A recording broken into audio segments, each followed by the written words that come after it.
ที่ 21 ที่จังหวัดนครราชสีมานายอนันต์ พงษ์นิ่มแดงรองผู้ว่าการรถไฟแห่งประเทศไทยรักษาการในตำแหน่งผู้ว่าการรถไฟแห่งประเทศไทยหรือรฟท.เปิดเผยว่าภายหลังลงพื้นที่เกิดเหตุเครนก่อสร้างของบริษัทผู้รับเหมาก่อสร้างโครงการรถไฟความเร็วสูงไทยจีนสัญญาที่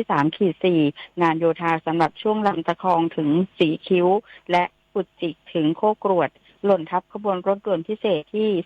21 ขณะขบวนรถกำลังแล่นผ่านช่วงระหว่างสถานีหนองน้ำขุ่นถึงสถานีสีคิ้วจังหวัดนครราชสีมาส่งผลกระทบให้ขบวนรถในเส้นทางดังกล่าวไม่สามารถผ่านได้การรถไฟจึงมีความจำเป็นต้องงดเดินขบวนรถและปรับเปลี่ยนเส้นทางขบวนรถสายภาคตะวันออกเฉียงเหนือที่มีต้นทางและปลายทางจังหวัดอุบลราชธานีช่วงสถานีชุมทางแก่งคอยถึงชุมทางบัวใหญ่และนครราชสีมาในวันนี้จำนวน 14 ขบวนและปรับเปลี่ยนเส้นทางไปกลับจำนวน 12 ขบวนสำหรับประชาชนที่ซื้อตั๋วโดยสารไว้ล่วงหน้าในเส้นทางดังกล่าวหากไม่ประสงค์เดินทางสามารถติดต่อขอคืนเงินค่าตั๋วโดยสารได้เต็มราคาที่สถานีรถไฟทุกแห่งทั่วประเทศนพศร แก้วคำรายงานจบข่าวอานนท์ นันตะสุคนอ่านรับฟังข่าวครั้งต่อไปเวลา 17:00 น.ติดตามข่าวที่นำเสนอไปแล้วได้ที่ www.thainews.prd.go.th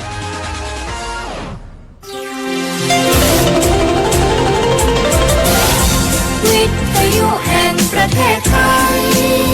ให้ความรู้คู่ความสุขคุณกำลังฟังสถานีวิทยุกระจายเสียงแห่งประเทศไทยจังหวัดลำปาง FM 97 MHz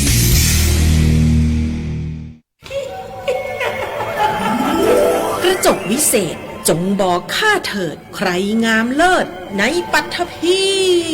ก็พระนางน่ะสิราชินีผู้เลอโฉม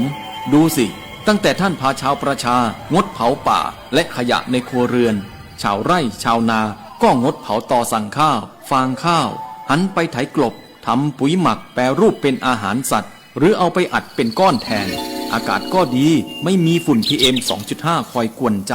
หน้าตาท่านก็สดใสผิวพรรณผุดผ่องเป็นที่สุดพะยะค่ะ ต้องแบบนี้สิเจ้าพูดถูกใจข้ายิ่งนักเพราะทุกการเผานั่นคือการสะสมฝุ่นแต่ถ้าทุกคนร่วมใจกันหยุดเผาเราก็จะมีแต่อากาศบริสุทธิ์ไว้หายใจห่างไกลมะเร็งปอดสุขภาพก็ดีมันคือที่สุดแล้วราชินีจงเป็นอมตะราชินีจงเป็นอมตะข้าขอบูชาท่านพะยะค่ะไปเอาธูปมาแต่ไม่ต้องจุดแล้วนะเดี๋ยวนี้ข้าเปลี่ยนมาใช้ธูปไฟฟ้าแล้วมันจึ้งมากไม่มีฝุ่นเลย คุณภาพอากาศดีด้วยการร่วมมือของทุกภาคส่วนปรารถนาดีจากสำนักงานประชาสัมพันธ์ที่ 3 กรมประชาสัมพันธ์รณรงค์ให้ข้าราชการและเจ้าหน้าที่รัฐงดรับหรืองดให้สินบนงดใช้ของหลวงเพื่อประโยชน์ส่วนตนงดใช้เส้นสายหรือกรณีพิเศษใดๆซึ่งเป็นบ่อกเกิดของความไม่เท่าเทียมกันในสังคมหากได้รับคำสั่งใดที่ไม่ชอบด้วยกฎหมายปรึกษาได้ที่สำนักงานปปช.ประจำจังหวัดลดละเลิกจุดพฤติกรรมที่ไม่สุจริตกันเถอะครับไม่งั้นจะเกษียณอย่างไม่เกษมมาร่วมกันสร้างค่านิยมใหม่ประเทศไทยไร้สินบนปรารถนาดีจากสำนักงานประชาสัมพันธ์ที่ 3 กรมประชาสัมพันธ์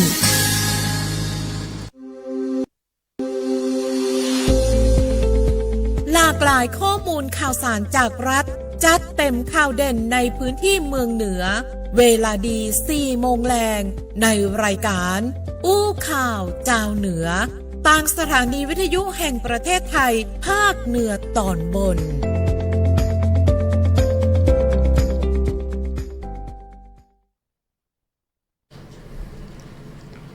สวัสดีเจ้า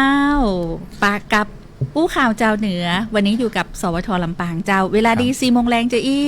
กับอู้ข่าวเจ้าเหนือเนาะเพราะว่าจะเป็นข่าวสารบ้านเฮาในแต่ละช่วงก็มีข่าวสารในแต่ละพื้นที่8จังหวัดภาคเหนือตอนบนมาฝากคุณผู้ฟัง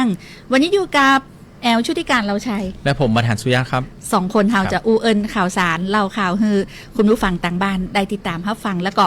แฮมสวท.ที่บ่ได้เป็นเจ้าภาพวันนี้กับ ร่วมรับสัญญาณตัวนะอยู่ที่ไหนก็ฟังเสียงเฮา2คนได้นะ ใช่ อยู่ ครับ เจียงใหม่ ใน ก็ฟังได้เจียงไฮ้ ทั้ง8จังหวัด พะ ภาคเห เยา นือ แป เลย น่าน นะ เนาะเจ้าสวทที่เหลือที่บ่ได้เป็นเจ้าภาพวันนี้รับสัญญาณก็สามารถที่จะฟังสวทลำปางในช่วงของอู้ข่าวเจ้าเหนือได้ ใช่ เนาะ ครับ ในช่วงแรกนี่เฮาไปกันที่ข่าวสารบ้านเฮาเจียงใหม่ลำพูนลำปางแม่ฮ่องสอนก่อนเจ้า อู้ข่าวเจ้าเหนือช่วงข่าวสารบ้านเฮาเจียงใหม่ลำปูนลำปางแม่ฮ่องสอน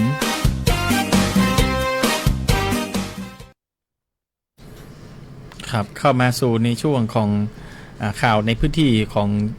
ข่าวสารบ้านเฮานะครับเชียงใหม่ จ้ะ ลำพูนลำปางแม่ฮ่องสอนนะครับเริ่มต้นที่ลำปางกันก่อนนะครับคุณผู้ฟังครับที่ลำปางนะครับวันนี้ตั้งแต่เจ้านะครับมีการจัดกิจกรรมรวมพลังแห่งความภักดีถวายเป็นพระราชกุศลแด่สมเด็จพระนางเจ้าสิริกิติ์พระบรมราชินีนาถพระบรมราชชนนีพันปีหลวงนะครับเมื่อช่วงประมาณสัก8 โมงครึ่งนะครับทางด้านนายพัชรศรีมาเสถียรรองผู้ว่าราชการจังหวัดลำปางก็ได้นำหัวหน้าส่วนราชการนะครับพี่น้องประชาชนนะครับทั้งภาครัฐและเอกชนทั้งหลายนะครับ จ้ะ ประชาชนจิตอาสา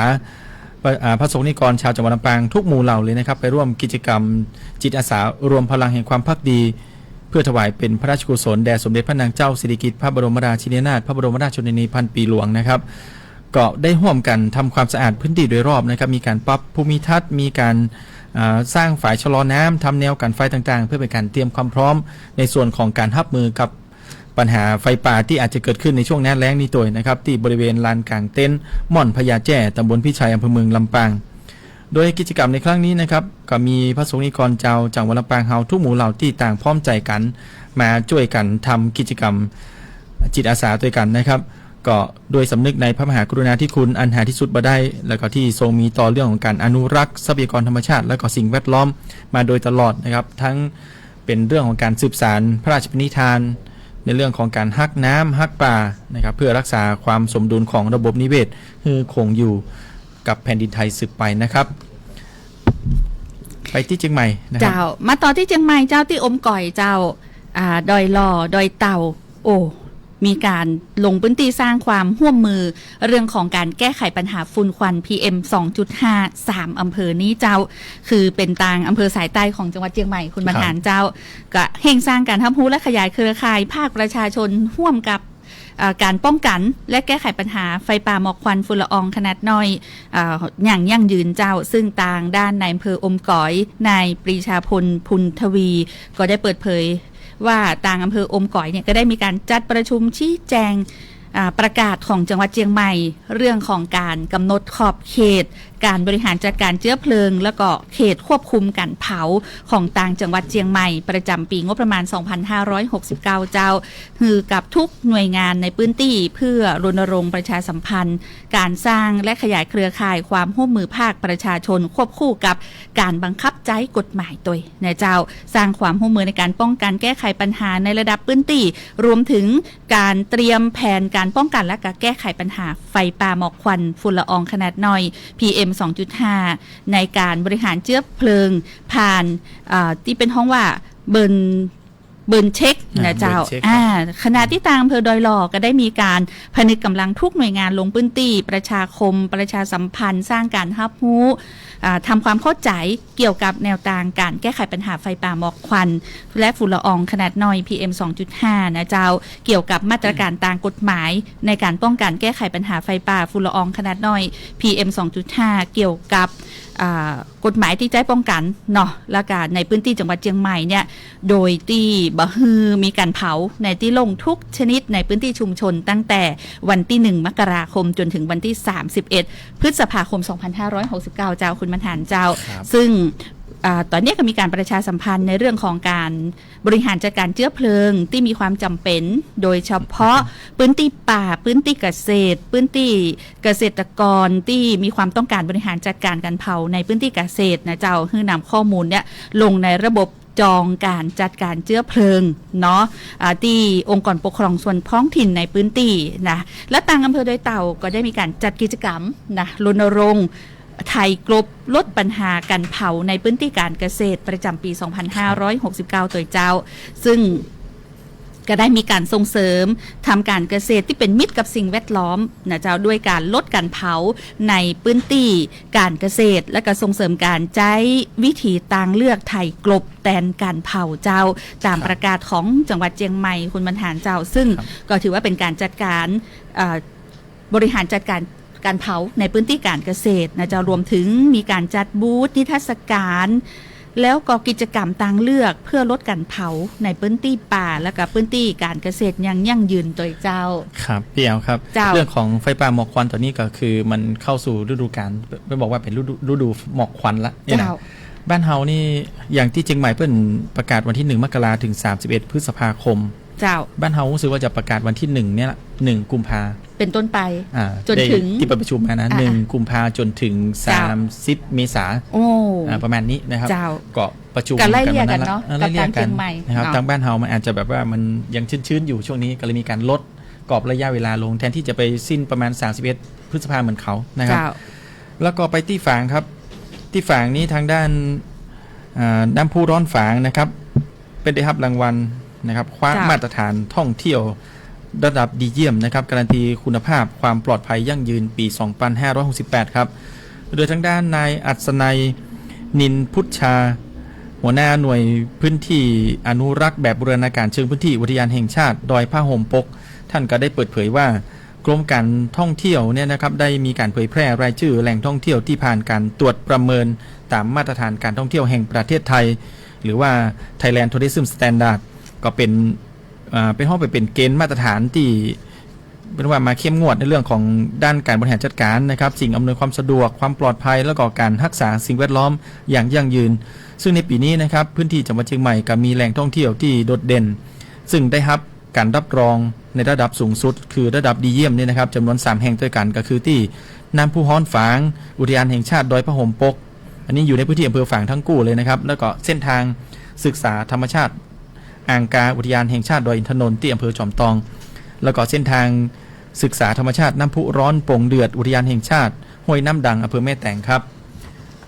สำหรับน้ำพุร้อนฝางนี้นะครับก็คืออยู่ภายใต้การดูแลของทางด้านอุทยานแห่งชาติดอยผ้าห่มปกก่อนที่นี้นะครับประสบความสำเร็จอย่างยิ่งใหญ่นะครับโดยการได้รับการรับรองมาตรฐาน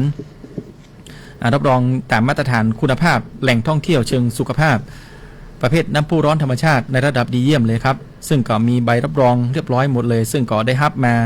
ตั้งแต่เป็นว่าได้ระยะเวลาเนี่ยมันครอบคลุมตั้งแต่1 ธันวาคม 2568 ไปจนถึงปุ๊บนะครับ30 พฤศจิกายน 2571 ก็ได้รับการรับรองการได้รับการรับรองในครั้งนี้นะครับก็สะท้อนถึงคุณภาพหรือว่า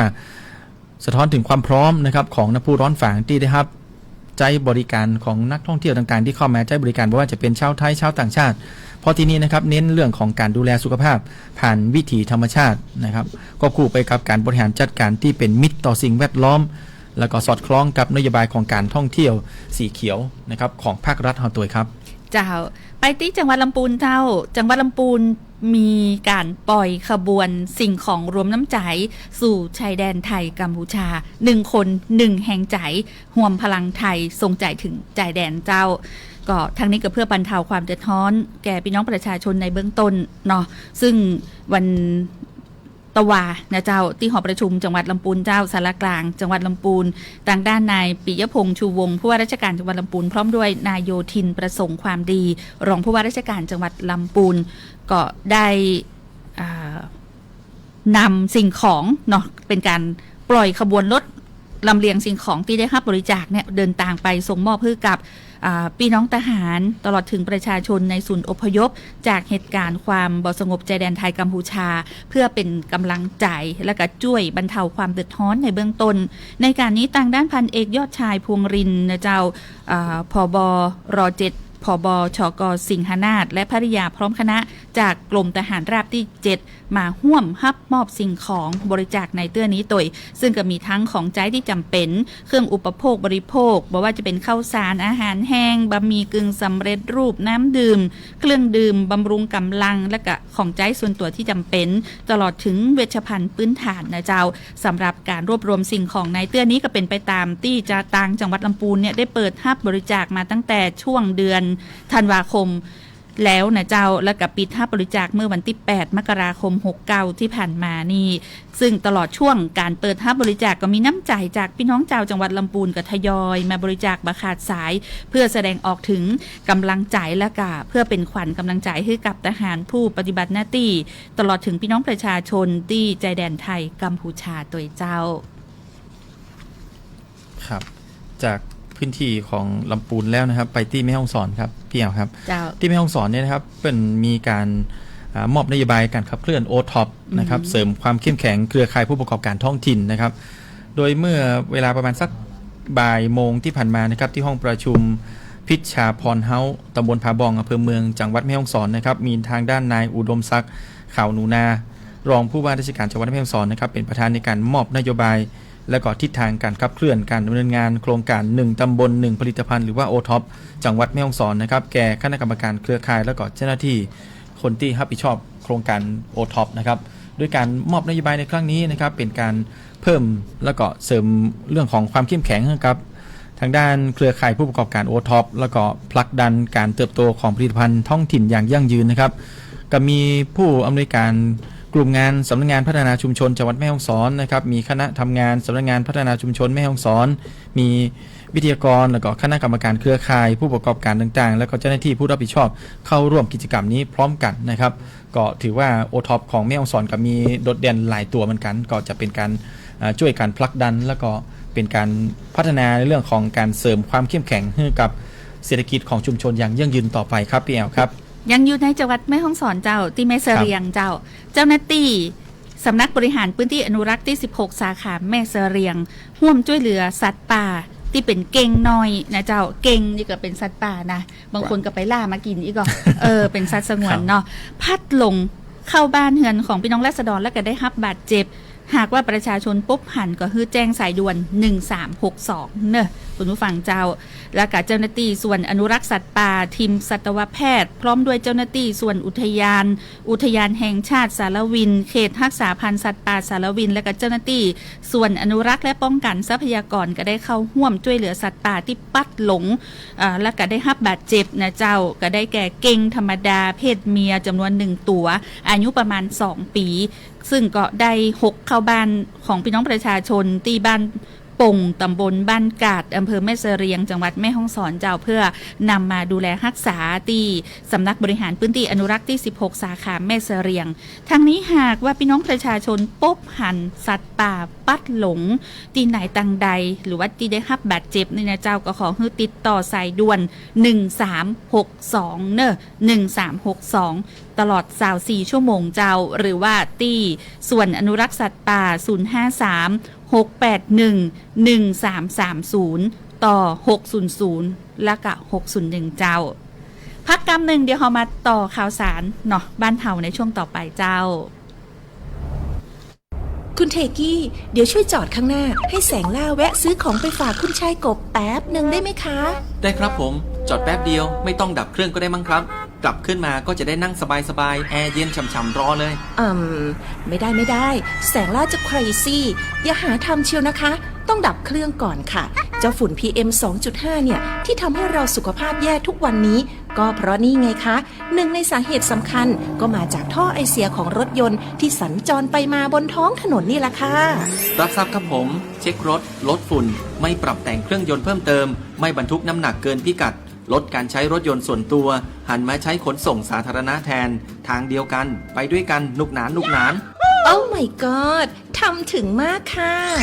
ปรับพฤติกรรมการใช้รถช่วยลดฝุ่น PM 2.5 สร้างอากาศดีเพื่อเราทุกคนปรารถนาดีจากสำนักงานประชาสัมพันธ์ที่3กรมประชาสัมพันธ์ Thank you คุณเทกี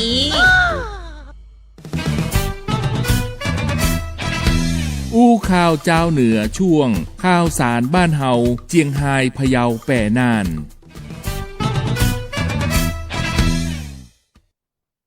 กลับเข้ามาสู่ในช่วงข่าวสารบ้านเฮาเจียงไฮ้พะเยาแป้น่านนะครับ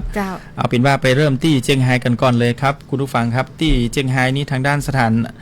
ถานทูตอังกฤษจัดรถโชว์ภาคเหนือฉลอง170ปีความสัมพันธ์ไทยสหรัฐขออภัยนะครับไทยสหรัฐอาณาจักรนะครับเปิดงาน British Fair ที่เจียงไฮ้ครับโดยทางด้านสถานเอกอัครราชทูตอังกฤษประจำประเทศไทย ก็จัดกิจกรรมรถโชว์ในพื้นที่ภาคเหนือระหว่างวันที่ 13 ถึง 16 มกราคม 2569 ครับเพื่อเป็นการเฉลิมฉลองวาระครบรอบ 170 ปีความสัมพันธ์ทางการทูตระหว่างประเทศไทยและก็สหราชอาณาจักรภายใต้แนวคิด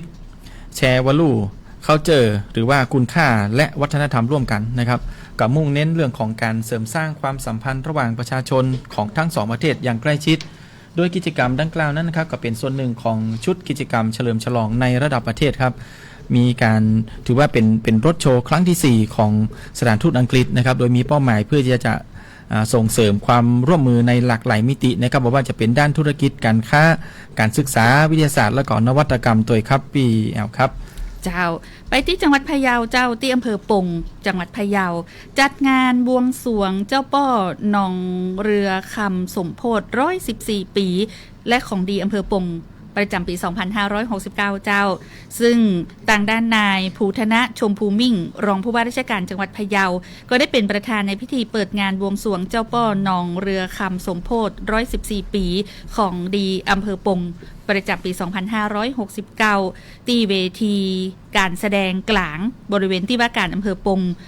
จังหวัดพะเยาเจ้าซึ่งอำเภอปงร่วมกับหน่วยงานที่เกี่ยวข้องจัดขึ้นระหว่างวันที่7ถึง15 มกราคมเจ้าเพื่อรักษาขนบธรรมเนียมประเพณีอันดีงามในการบวงสรวงเจ้าป้อหนองเรือคำศาลหลักเมืองซึ่งก็เป็นที่เคารพสักการะของเจ้าอำเภอปงเจ้าตลอดจนเป็นการประชาสัมพันธ์ของดีอำเภอปงแหล่งท่องเที่ยวตลอดถึงวัฒนธรรมท้องถิ่นเพื่อเป็นการหารายได้ในงานสาธารณกุศลของกิ่งกาชาติอำเภอปงในการดำเนินภารกิจช่วยเหลือผู้ประสบภัยผู้ยากไร้ผู้ด้อยโอกาสผู้พิการให้มีความเป็นอยู่และคุณภาพชีวิต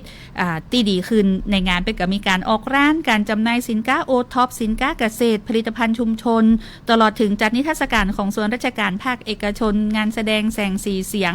รวมถึงการแสดงของศิลปินนักร้องในแต่ละวันแห่งตัวเจ้าคุณบรรหารเจ้าครับพี่แอลครับจากนี่ไปแล้วไปที่จังหวัดแพร่ก็แล้วกันนะครับที่แพร่นี่ครับเป็นเรื่องของการเลือกตั้งครับโดยทางด้านกกต.แพร่นี่ได้มีการเตรียมความพร้อมเลือกตั้งสสแล้วก็การออกเสียงประชามติได้มีการเน้นย้ำเรื่องของความเป็นกลางแล้วก็เชิญชวนพี่น้องประชาชนมาใช้สิทธิ์เลือกตั้งกันในวันที่8 กุมภาพันธ์ 2569 ครับที่ศูนย์การเรียนรู้การป่าไม้สวนรุกขชาติเชตวันนะครับหรือว่าบ้านเขียวในตำบลในเวียงอำเภอเมืองแพร่จังหวัดแพร่ครับสำนักงานกกต.ประจำจังหวัดแพร่ก็จัดแถลงข่าวการเตรียมการเลือกตั้งสสและก็การออกเสียงประชามตินะครับเพื่อชี้แจงแนวทางการเตรียมความพร้อมการจัดการเลือกตั้งและก็ออกเสียงประชามติแล้วก็เป็นการสร้างความรู้ความเข้าใจที่ถูกต้องแก่ส่วนราชการสื่อมวลชนและก็ประชาชนพร้อมกับการขยายผลประชาสัมพันธ์เพื่อให้พี่น้องประชาชนออกมาใช้สิทธิเลือกตั้งและก็ออกเสียงประชามติโดยพร้อมเพรียงกันครับทั้งนี้นะครับภายหลังจากการแถลงข่าวก็ยังได้มีการสาธิตหน่วยเลือกตั้งจำลองนะครับเพื่อให้เข้าใจขั้นตอนการเลือกตั้งแล้วก็การออกเสียงประชามติ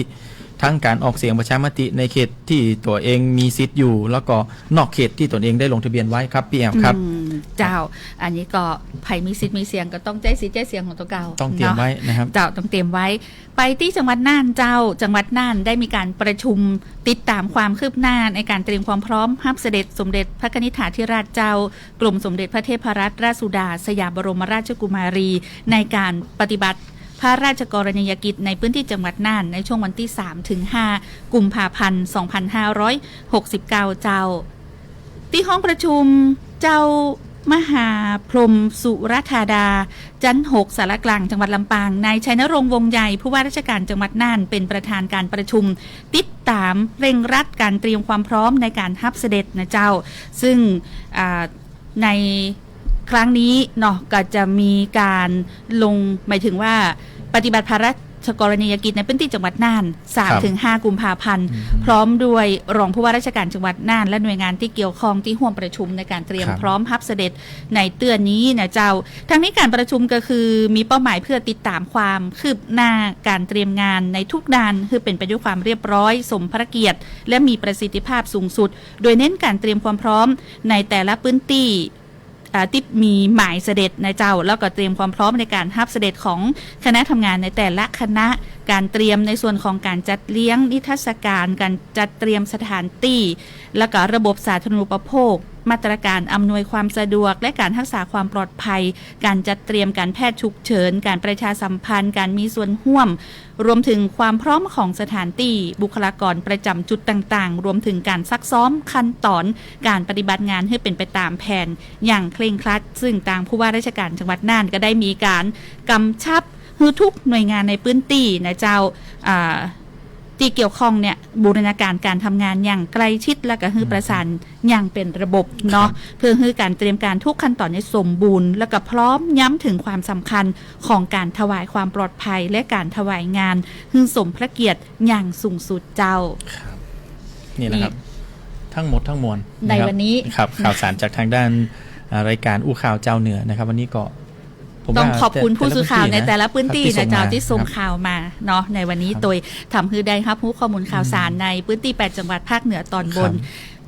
วันนี้ในช่วงของอู้ข่าวเจ้าเหนือเนาะเฮา2คนข้าเจ้าชุติการเราชัยพร้อมคุณบรรหารนี่นะจะต้องลาไปก่อนเพราะในช่วงต่อไปขอเชิญติดตามรายการพิเศษใต้ร่มพระบารมีพระพันปีหลวงพบกับทางสวท101สปท2นะเจ้าวันนี้ลาไปก่อนสวัสดีเจ้าสวัสดีครับ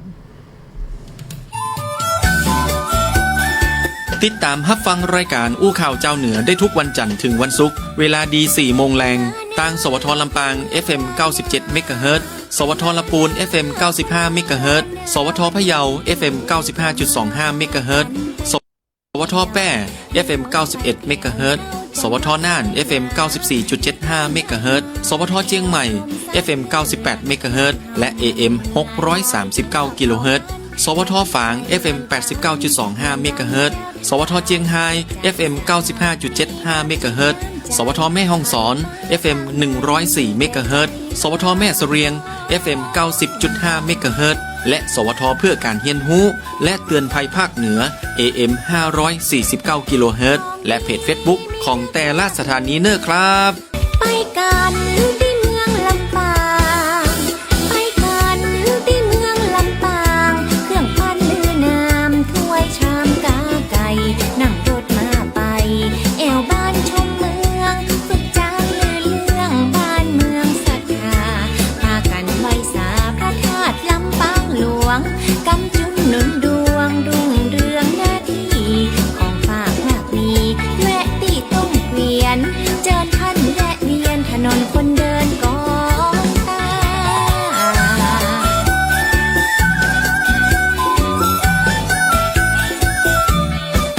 ไปเอง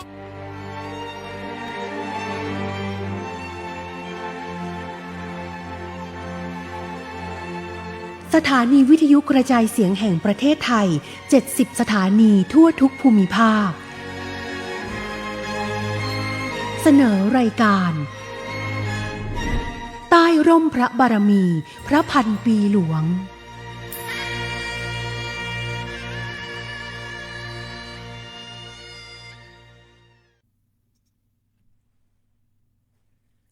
สวัสดีครับขอต้อนรับทุกท่านเข้าสู่รายการใต้ร่มพระบารมีพระพันปีหลวงออกอากาศทุกวันจันทร์ถึงวันศุกร์เวลา 16:30 นถึง 17:00 นทางสถานีวิทยุกระจายเสียงแห่งประเทศไทยทั่วประเทศ70สถานีซึ่งวันนี้ครับวันพุธที่14มกราคม2569ก็จะเป็นส่วนของสถานีวิทยุกระจายเสียงแห่งประเทศไทยจังหวัด101รับผิดชอบการออกอากาศครับและวันนี้ครับทุกท่านก็จะได้พบกันกับผมเฉลิมชลภูสมศรีผู้ดำเนินรายการครับและสำหรับในช่วงแรกของรายการใต้ร่มพระบารมีพระพันปีหลวงวันนี้ครับผมก็จะพาทุกท่านครับไปย้อนชมภาพเก่าอันทรงคุณค่าที่จะมาบอกเล่าเรื่องราวเมื่อครั้งที่สมเด็จพระนางเจ้าสิริกิติ์พระบรมราชินีนาถพระบรมราชชนนีพันปีหลวงทรงเสด็จพระราชดำเนินเยี่ยมราษฎรในพื้นที่จังหวัด101เรื่องราวจะเป็นอย่างไรเดี๋ยวเราจะมารับชมรับฟังไปพร้อมๆกันในช่วงภาพเก่าเล่าเรื่องครับช่วงภาพเก่าเล่าเรื่อง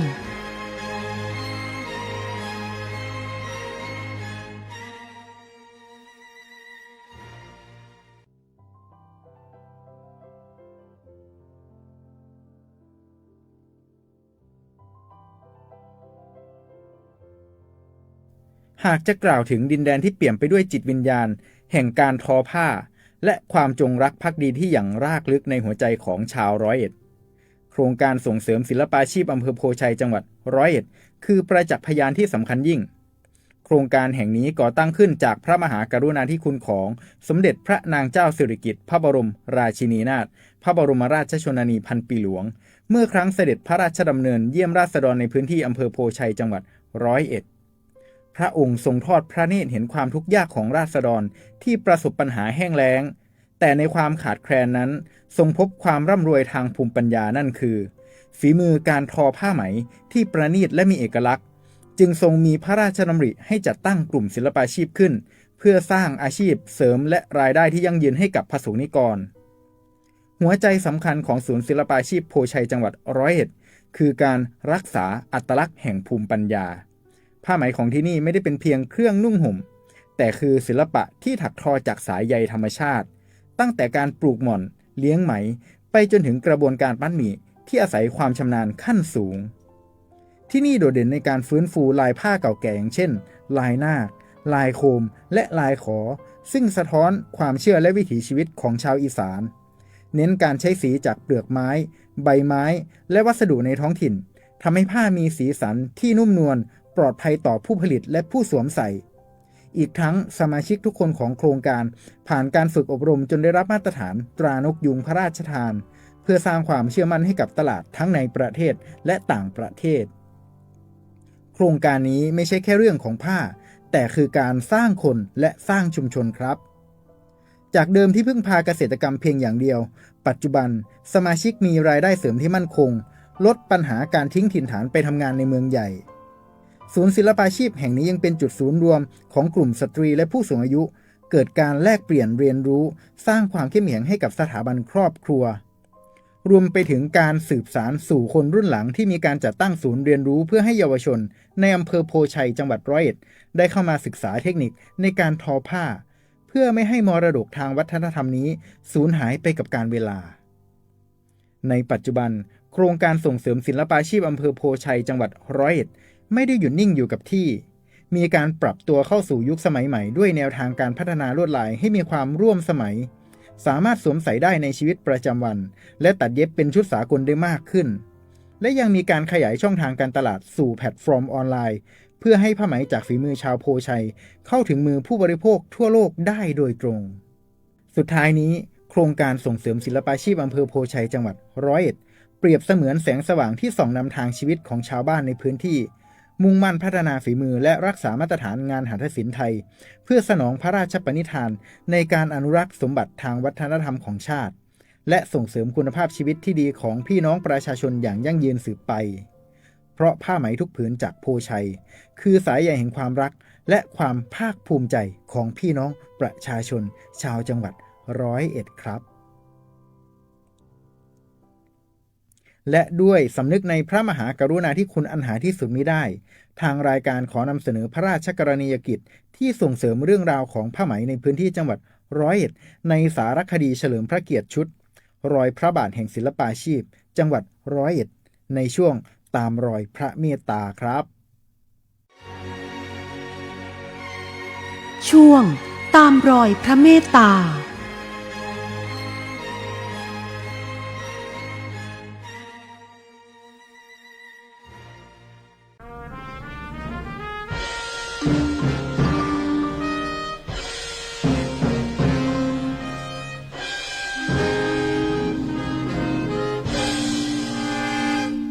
สารคดีเฉลิมพระเกียรติรอยพระบาทแห่งศิลปาชีพจังหวัดร้อยเอ็ด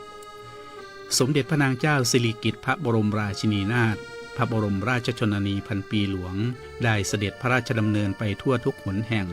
เพื่อทรงงานตามพระราชปณิธานอันเปี่ยมล้นด้วยพระเมตตาแก่ปวงชนชาวไทยหนึ่งในนั้นคือดินแดนแห่งไหมทองจังหวัดร้อยเอ็ด18 ธันวาคม พุทธศักราช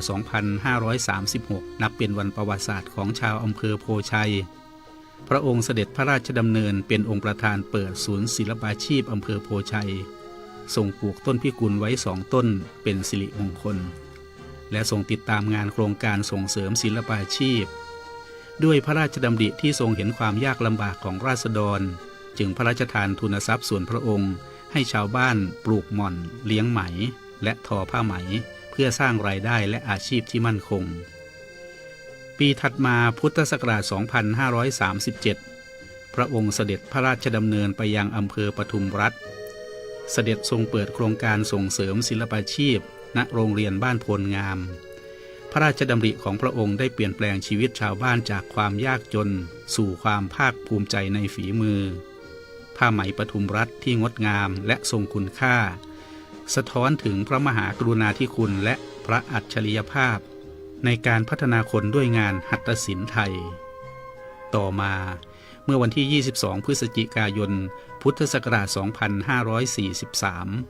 พระองค์เสด็จพระราชดำเนินพร้อมด้วยสมเด็จพระบรมโอรสาธิราชสยามกุฎราชกุมารพระอิสริยยศในขณะนั้นณพระมหาเจดีย์ชัยมงคลอำเภอหนองพอกเพื่อพระราชทานธงและเข็มพิทักษ์ป่าเพื่อรักษาชีวิตแก่ราษฎรผู้อนุรักษ์ป่าดีเด่นแต่ได้พระราชทานพระราชสวนีให้จัดตั้งโครงการส่งเสริมศิลปาชีพป่าผาน้ำทิพย์เพื่อช่วยเหลือราษฎรให้มีรายได้ไม่ต้องตัดไม้ทำลายป่าร่วมรักษาธรรมชาติควบคู่กับการพัฒนาอาชีพจากโพชัยสู่ปทุมรัฐและหนองพอกรอยพระบาททุกย่างก้าวของสมเด็จพระนางเจ้าสิริกิติ์พระบรมราชินีนาถพระบรมราชชนนีพันปีหลวงคือรอยแห่งความรักความเมตตาและความเสียสละที่หล่อเลี้ยงชีวิตผู้คนมากมายให้อยู่ดีมีสุขสืบสารภูมิปัญญาไทยให้คงอยู่คู่แผ่นดินพระองค์ทรงเป็นดั่งแม่ของแผ่นดินผู้เปี่ยมด้วยพระมหากรุณาธิคุณอันหาที่สุดมิได้ในช่วงสารต่อพระราชปณิธานวันนี้ผมจะพาทุกท่านไปพบกับคุณกัญญากระภูชัยหนึ่งในสมาชิกของศูนย์ศิลปาชีพอำเภอโพชัยในสมเด็จพระนางเจ้าสิริกิติ์พระบรมราชินีนาถพระบรมราชชนนีพันปีหลวงหนึ่งบุคคลที่ยังช่วยอนุรักษ์ส่งเสริมศิลปะหัตถกรรมไทยให้คงอยู่สืบไป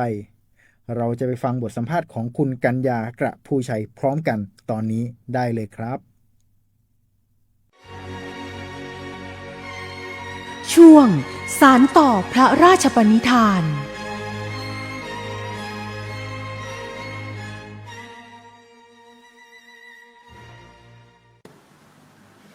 สวัสดีค่ะดิฉันนั่งกันญากับผู้ช่วยค่ะอายุเป็นสมาชิกศิลปาชีพอำเภอโพชัยค่ะสมัยก่อนตอนที่อายุยังบ่ทันเยอะนะคะไปทำงานต่างถิ่นค่ะไปรับจ้างรายวันที่นี่พ่อมีเหตุจำเป็นต้องมาอยู่บ้านก็ต้องมาเฮ็ดไร่เฮ็ดนาค่ะที่นี่พ่อมีตั้งศูนย์เพิ่นหาสมาชิกผู้เขาอบรมค่ะในการทอผ้าที่ฉันจะได้มีโอกาสมาอบรมน้ำเพลินค่ะทีนี้ตอนแรกที่ฉันก็คิดว่าการเขามาอบรมการเขามาทอผ้าก็จะเป็นอาชีพเสริมดังจากที่เฮาว่างจากการเฮ็ดไร่เฮ็ดนาเนาะค่ะเนาะทีนี้พ่อเขามาศึกษาแล้วเขามาถึงในจุดที่นี้แล้วว่าดิฉันก็ชอบในจุดนี้ที่ว่ามีการเฮ็ดงานฝีมือมีการทอผ้าไหมมีการทอผ้าฝ้ายดิฉันก็ชอบแต่ที่นี่ก็มีการเขามาอบรมรุ่นต่อรุ่นกระจายให้รุ่นน้องเขามานำแนวค่ะเขามาศึกษาในจุดนี้มีทั้งสมาชิกทอผ้าไหมทอผ้าฝ้ายประมาณ75ท่านค่ะรายได้เฉลี่ยต่อเดือนนี่ก็สิอยู่ประมาณว่าสมาชิกท่านใดที่เพิ่นมีเวลาแล้วก็มีการทอผ้าเป็นชิ้นนะคะคือว่าการทอผ้าไหมนี่เพิ่นก็สิเฮ็ดเป็นชิ้นเนาะค่ะแต่ว่าผ้าฝ้ายนี่ก็สิเป็นม้วนเป็นเม็ดแล้วแต่สมาชิกแต่ละคนเพิ่นมีเวลาเฮ็ดค่ะเพราะว่าบางคนก็สิหน้าเพิ่นน้อยเพิ่นก็สิได้เข้ามาเฮ็ดก่อนเฮาจังซี่นะคะประมาณต่อเดือนก็เฉลี่ยได้ประมาณ 4,000 5,000 ค่ะบางคนที่เพิ่นมีเวลามากๆก็สิได้หลายเป็นคนนั้นค่ะที่นี่พ่อวางจากการเก็บเกี่ยวแล้วก็สิพากันมาร่วมตัวกันเฮ็ดผ้าไหมเฮ็ดฝ้ายหรือบางที่ก็ฝ่ายศูนย์ก็มาก็สิพากันไปซื้อลงทุนหาทุนไปซื้อได้ซื้อหยังมาเฮ็ดก็ฝากขายอยู่ที่ศูนย์ค่ะมีเด็กนักเรียนที่ครูให้โอกาสมันจะมีหลังๆจะเป็นรายการลดการเรียนจะมีการลงปฏิบัติกับอาชีพหลากหลายแล้วก็ทีนี้ ก็จะมีที่ศูนย์เราที่อยู่กับโรงเรียนเขาก็ให้โอกาสให้โอกาสนักเรียนมาฝึกค่ะมาเรียนรู้เพิ่มเติมค่ะดิฉันก็ดีใจและภูมิใจที่เราไม่รู้ไม่ถูกนี่นะคะแต่มาเป็นตัวอันดิฉันก็จะเอาความรู้ฉันได้อบรมมาได้เรียนรู้มาจากรุ่นต่อรุ่นเนาะค่ะเนาะเพื่อมากระจายเด็กน้อยหลังเพิ่นมีความต้องการมาเรียนรู้มาศึกษาค่ะเพิ่นต่างค่ะเป็นอาชีพที่เพราะว่าเด็กน้อยชุมชนนี้เพิ่นก็สิเก่งเพิ่นก็สิมีอันนั้นอันนี้เป็นพอมากอ่ะมีรายใหม่ๆของมาของเฮาเหมือนกันเนาะและในช่วงสุดท้ายของรายการวันนี้ครับผมจะพาทุกท่านไปรับทราบเรื่องราวเกี่ยวกับโครงการน้อมรำลึกในพระมหากรุณาธิคุณสมเด็จพระนางเจ้าสิริกิติ์พระบรมราชินีนาถพระบรมราชชนนีพันปีหลวงโดยล่าสุดครับจังหวัดร้อยเอ็ดโดยศูนย์ส่งเสริมการเรียนรู้ระดับอำเภอเมืองร้อยเอ็ดได้จัดโครงการน้อมรำลึกในพระมหากรุณาธิคุณสมเด็จพระนางเจ้าสิริกิติ์พระบรมราชินีนาถพระบรมราชชนนีพันปีหลวงเมื่อวันที่ 7 มกราคม 2569 เวลา 9:30 น.ณ ลานไซสำนักงานส่งเสริมการเรียนรู้ประจำจังหวัดร้อยเอ็ดอำเภอเมืองร้อยเอ็ดจังหวัดร้อยเอ็ดนายสดายุทธชัยราชนายอำเภอเมืองร้อยเอ็ดเป็นประธานในพิธีเปิดโครงการน้อมรำลึกในพระมหากรุณาธิคุณสมเด็จพระนางเจ้าสิริกิติ์พระบรมราชินีนาถพระบรมราชชนนีพันปีหลวงการจัดโครงการดังกล่าวนี้เป็นไปตามแนวทางของรัฐบาลที่ได้ประกาศไว้ทุกข์เพื่อแสดงความอาลัยและน้อมรำลึกในพระมหากรุณาธิคุณอันหาที่สุดมิได้ของสมเด็จพระนางเจ้าสิริกิติ์พระบรมราชินีนาถพระบรมราชชนนีพันปีหลวงพร้อมทั้งน้อมนำเอาพระราชดำริพระราชประนิธานพระราชกรณียกิจอันเป็นคุณูปการแก่ประเทศชาติและประสบนิกรชาวไทยมาประยุกต์ใช้ในชีวิตประจำวันกิจกรรมภายในงานประกอบไปด้วยนิทรรศการเฉลิมพระเกียรติพระราชประวัติและพระราชกรณียกิจการทำริบบิ้นสีดำแสดงความไว้อาลัยกิจกรรมอนุรักษ์ภูมิปัญญาท้องถิ่นอาทิการทำขนมไทยข้าวต้มหัวงอกภายใต้โครงการขนมไทยไม่สูญหายไปจากภาคอีสานมีการจำหน่ายผักสวนครัวปลอดสารพิษและผลิตภัณฑ์โอท็อปการนวดแผนไทยเพื่อสุขภาพมีกลุ่มเป้าหมายเป็นนักศึกษาสกรครูและบุคลากรทางการศึกษารวมถึงแขกผู้มีเกียรติเข้าร่วมกิจกรรมประมาณ300คนภายหลังพิธีเปิดครับประธานในพิธีและแขกผู้มีเกียรติได้เยี่ยมชมนิทรรศการการมอบประกาศนียบัตรให้กับยอดนักอ่านประจำปี 2568 จำนวน3คนมีพิธีปล่อยคาราวานรถตู้และมอบกระเป๋าหนังสือมีกิจกรรมหนังสือติดล้อจำนวน10คันชมนิทรรศการและบันทึกการเรียนอำเภอเมืองร้อยเอ็ดฐานการเรียนรู้พระราชประวัติและพระราชกรณียกิจสมเด็จพระนางเจ้าสิริกิติ์พระบรมราชินีนาถพระบรมราชชนนีพันปีหลวง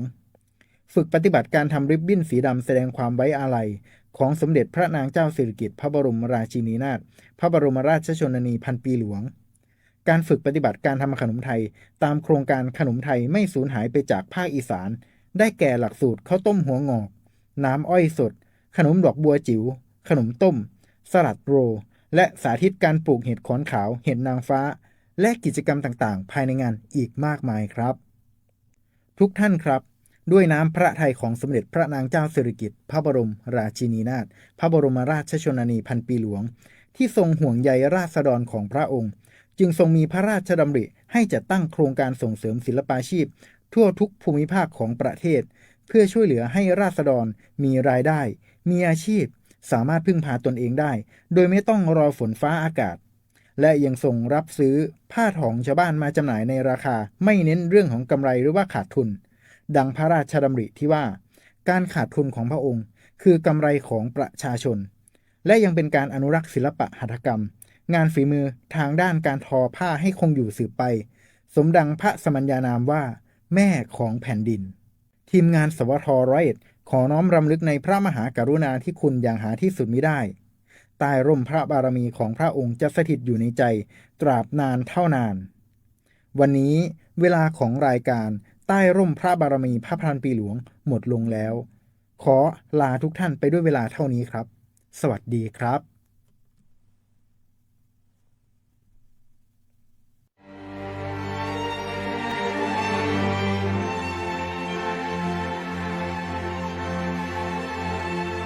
ส ถานีวิทยุกระจายเสียงแห่งประเทศไทย 70 สถานีทั่วทุกภูมิภาค เสนอรายการ ใต้ร่มพระบารมี พระพันปีหลวง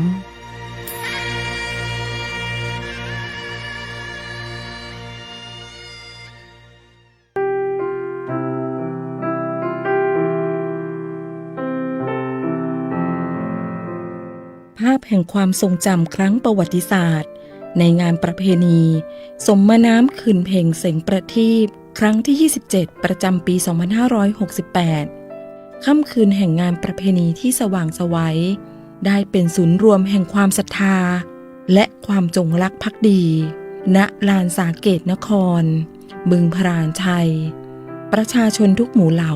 มารวมตัวกันอย่างพร้อมเพรียง ณ ลานสาเกตนคร เพื่อน้อมรำลึกในพระมหากรุณาธิคุณอันหาที่สุดมิได้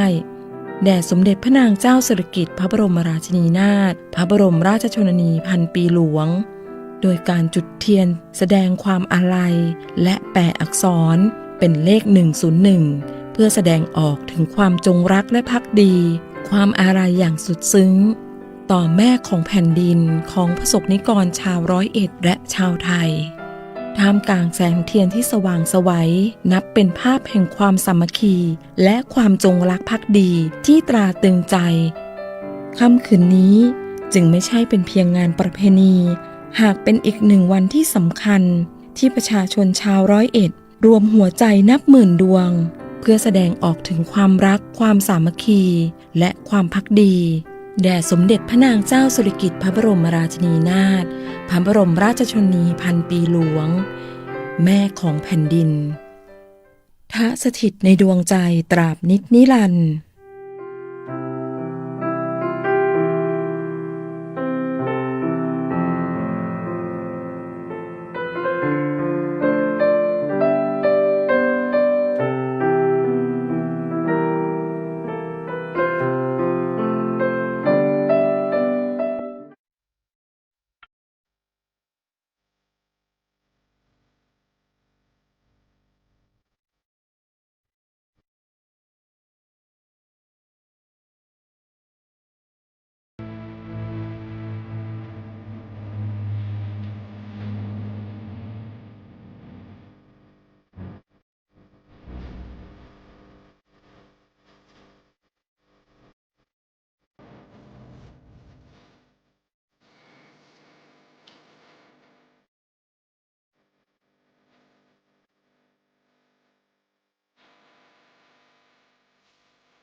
จากเส้นไหมที่แสนบอบบางจากเศษฟางเศษใบไม้ธรรมดาได้มีเกียรติมีศักดิ์ศรีได้มีคุณค่าของความเป็นไทยจากชีวิตที่เคยมืดมนจากผู้คนที่ไม่เห็นหนทางไปได้เติบโตยังเข้มแข็งและมีวันนี้ได้เพราะใครถึงไม่ใช่เพราะแม่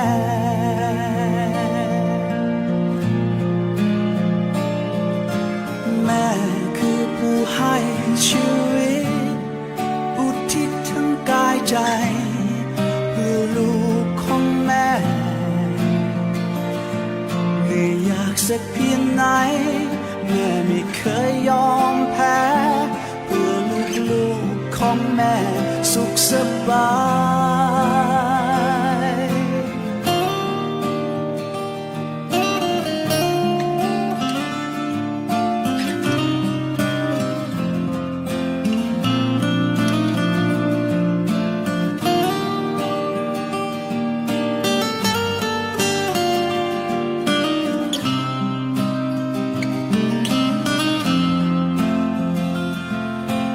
แม่คือผู้ให้ชีวิตอุทิศทั้งกายใจเพื่อลูกของแม่ไม่ยากสักเพียงไหนแม่ไม่เคยยอมแพ้เพื่อลูกของแม่สุขสบายแม่ตราตรำเพื่อเราเรื่อยมาไม่อยากให้แม่ต้องเหนื่อยล้าจนเกินไปจาก